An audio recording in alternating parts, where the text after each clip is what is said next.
नमस्कार. मी डॉक्टर आरती दातार. अध्यात्म म्हणजे आत्मपरीक्षण भाग दुसरा. अध्यात्म याचा अर्थ कुणाच्याही अध्यामध्यात न पडता स्वार्थी बनणं असा नाही आहे. स्वार्थी बुद्धीने केवळ स्वतःचाच विचार करणं म्हणजे अध्यात्म नाही. मी फक्त माझ्यासाठी आहे, इतरांसाठी नाही, या वृत्तीने जगणं म्हणजे आध्यात्मिक होणं नाही. स्वतःच्या तोऱ्यात सतत राहणं, स्वतःच्या विचारात अहोरात्र मग्न असणं हे एकारलेपण आहे. आपण कुटुंबात, समाजात राहतो, त्यामुळे त्यातल्या सर्व घटकांशी माझं नातं आहे. या नात्यातील माझी काही कर्तव्य आहेत, त्याला सामोरं जाणं, ती कर्तव्य मनापासून पार पाडणं ही आपल्या मनाची आपल्याला ओळख व्हायला हवी. सगळ्यांवर प्रेम करता यायला हवं. जे जे भेटे भूत ते ते मानी भगवंत, हा ज्ञानेश्वर माऊलींचा भक्तियोग समजून घ्यायला हवा. कर्म केल्याशिवाय कोणालाही राहता किंवा जगता येत नाही. कामं करता करता देखत देवाजीचं रूप, ही गोष्ट अत्यंत महत्त्वाची आहे. तुकाराम महाराज म्हणतात, जे का रंजले गांजले त्यासी म्हणे जो आपुले, तोची साधू ओळखावा देव तेथेची जाणावा. ज्याला माणसात देव ओळखू येत नाही, तो दगडाच्या मूर्तीतला देव कसा जाणणार? देव आपल्यातल्या प्रत्येकाच्या अंतरंगात आहे, याची प्रत्येकाला नित्य जाणीव व्हावी. माणसातला देव शोधता यायला हवा. या अंतरंगातील देवत्वाचा, चांगुलपणाचा आपल्याला धाक हवा. बागुलबुवाच्या धाकापेक्षा अंतरंगीचा धाक आपल्याला संस्कारक्षम वागायला शिकवतो.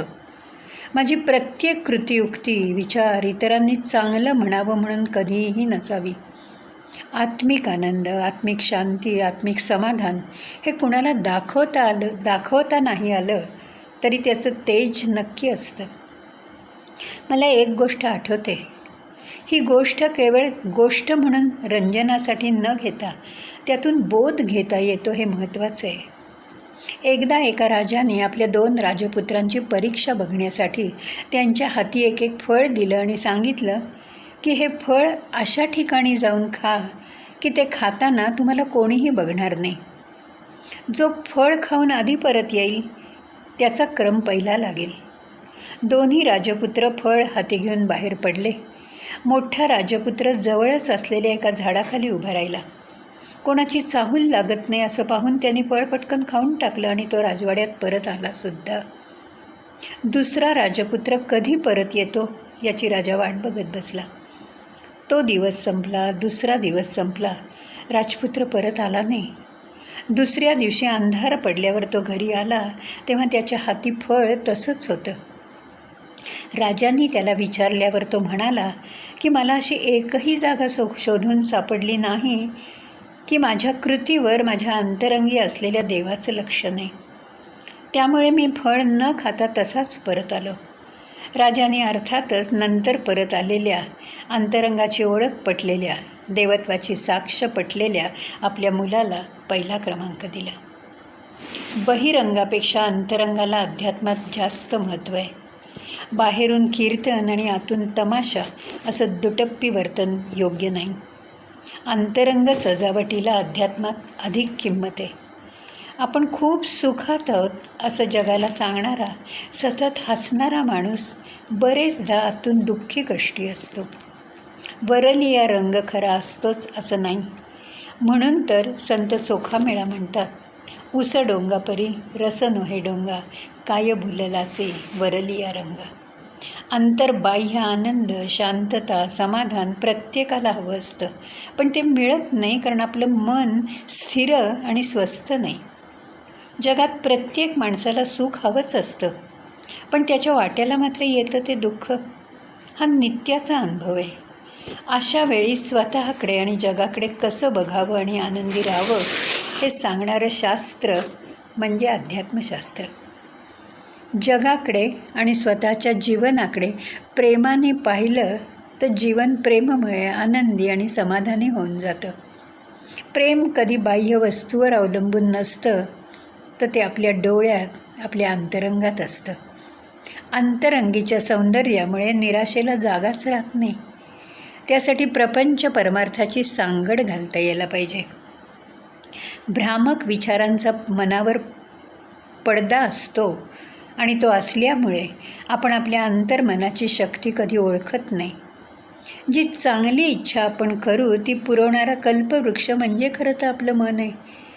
त्या मनाची दिव्य शक्ती बहिर्मनाने तसा संकल्प करून विवेकाच्या मदतीने त्याच्याशी एकरूपता साधून त्या दोघात अभेद निर्माण केला तर सारं काही मनाजोगतं घडतं. बहिर्मनालाही नित्य सद्विचारांची सवय लावून घ्यायला हवी. त्यासाठी नामाची संगत उपयोगी असल्याची साक्ष संत सज्जन स्वानुभवाने आपल्याला देतात. ईश्वराचं नामस्मरण म्हणजे साक्षात ईश्वराच्या दिव्यतेचा विचार. तो बहिर्मनातून अंतर्मनात पाझरायला लागला की आपल्या दिव्य मनाची शक्ती जागी होते. आपण जो शाश्वत आनंद शोधतो तो आनंद स्वतः त्याच्यातच आहे याची त्याला जाणीव होते. त्यासाठी मनाला निवांतपणा हवा. त्याशिवाय अंतरंगात कधी डोकावता येत नाही आणि अंतरंगात डोकावल्याशिवाय परमात्मा दिसत नाही. अंतर्मुखी सदा सुखी याचा अर्थ समजला की कृतिशीलता येते.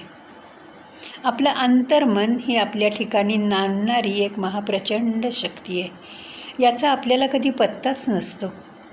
या शक्तीमुळे चांगलं वाईट घडवून आणण्याचं सामर्थ्य आपल्या अंतर्मनात असतं.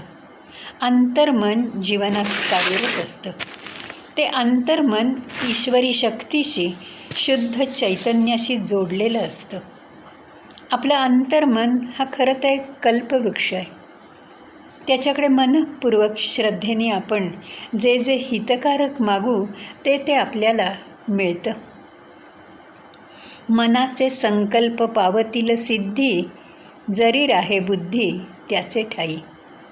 समर्थ रामदास स्वामींनीही असं म्हटलं आहे की मनी धरावे ते होते, विघ्न अवघेची नासोनी जाते. जीवन जगणं ही एक कला आहे. या कलेला अनेक पैलू आहेत, पण त्यातला मुख्य पैलू म्हणजे सुंदर आणि सुरेख विचारांचा फुलोरा मनात नित्य फुलत ठेवणं. जे विचार आपण मनात घोळत ठेवतो तेच विचार बहिर्मनातून अंतर्मनात घुसतात. नित्य सुख, समाधान, शांतीचं चिंतन करावं. चिंतन अंतरंगात पोचलं की त्याची आपल्याला नक्की प्रचिती येते. चिंतन हा खरं तर चिंतामणी आहे. चिंतनातसुद्धा श्रद्धा हवी. श्रद्धेविना प्रत्येकाचं जीवन लटपटीत होऊन जातं. एका गावात 3 वर्ष पाऊस न पडल्यामुळे कोरडा दुष्काळ पडला होता. डोळ्यात प्राण साठवून सगळेजण पावसाची वाट बघत बसले होते. त्या गावाच्या वेशीबाहेर एक हनुमंताचं मंदिर होतं. त्या मंदिरात एकदा एक बाबा मुक्कामाला आल्याची बातमी गावकऱ्यांना समजली. अधिक चौकशी केल्यावर समजलं की या बाबात काहीतरी दैवी शक्ती आहे आणि त्या सामर्थ्यावर तो पाऊस पाडू शकतो. अवघं गाव बाबांकडे देवळात लोटलं. ते बाबांची स्तुती करू लागलं. गावकऱ्यांनी बाबांना पाऊस पाडण्याची विनंती केली. बाबांना गावकऱ्यांचं दुःख समजलं. बाबांनी पावसासाठी प्रयत्न करण्याचं आश्वासन त्यांना दिलं आणि दुसऱ्या दिवशी पहाटे गावकऱ्यांना या देवळात यायला सांगितलं. दुसऱ्या दिवशी पहाटे अवघा गाव देवळात लोटला. सगळ्यांनी भगवंताची मनोभावे प्रार्थना केली. पावसाची विनवणी केली. बाबांच्या सांगण्यावरून आरती झाली आणि सगळेजण चातकासारखी पावसाची वाट बघत बसले. 2-3 तास गावकरी बसून राहिले, पण पावसाची काही चिन्ह दिसेनात. काही जण बाबांना ढोंगी म्हणाले. आपल्याला नादी लावलं आहे असं म्हणाले. त्याच्यात काही अर्थच नाही आहे. त्याची आता आपण खोड मोडायला पाहिजे. देवळातून त्याला हकलून दिलं पाहिजे. या सगळ्या गोष्टी बाबांच्या कानावर पडत होत्या. बाबा शांत चित्त होते. त्यांनी गावकऱ्यांना विचारलं की तुमची माझ्यावर दृढ श्रद्धा आहे का? सगळेजण हो म्हणाले. बाबा म्हणाले, तुमच्यातील किती जणांनी बरोबर छत्री आणलीत? हजारो गावकऱ्यांपैकी एकाही जवळ छत्री अथवा इरलं नव्हतं. याचा अर्थ गावकऱ्यांना बाबामुळे पाऊस पडेल याची यत्किंचितही खात्री नव्हती. मग छत्र्या कशाला न्यायच्या? म्हणजे श्रद्धा नसल्यामुळे साशंक मनाने ते सगळे इथे जमले होते. अशा श्रद्धाहीन साशंक मनांसाठी बाबा आपली दैवी शक्ती पणाला कशी काय लावतील?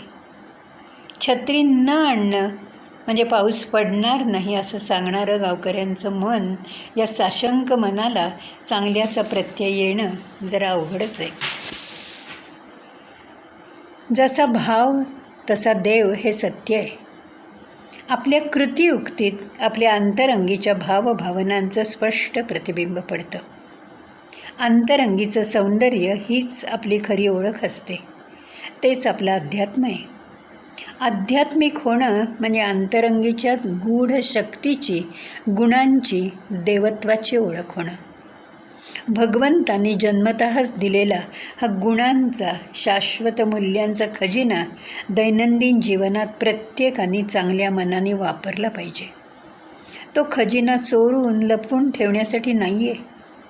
मुक्त मनाने, मुक्त हस्ताने त्याची लूट करणं याची जाणीव प्रत्येकाला हवी.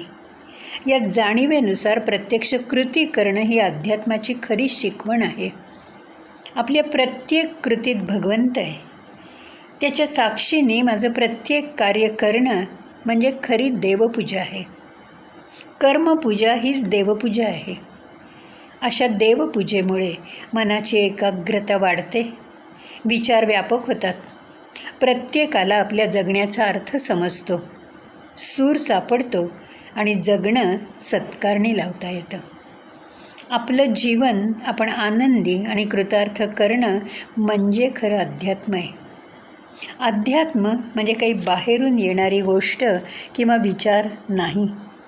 त्याचा साठा आपल्या अंतरंगातच आहे. फक्त अंतर्मुख व्हा आणि सदा सुखी राहा, हाच अध्यात्माचा खरा अर्थ.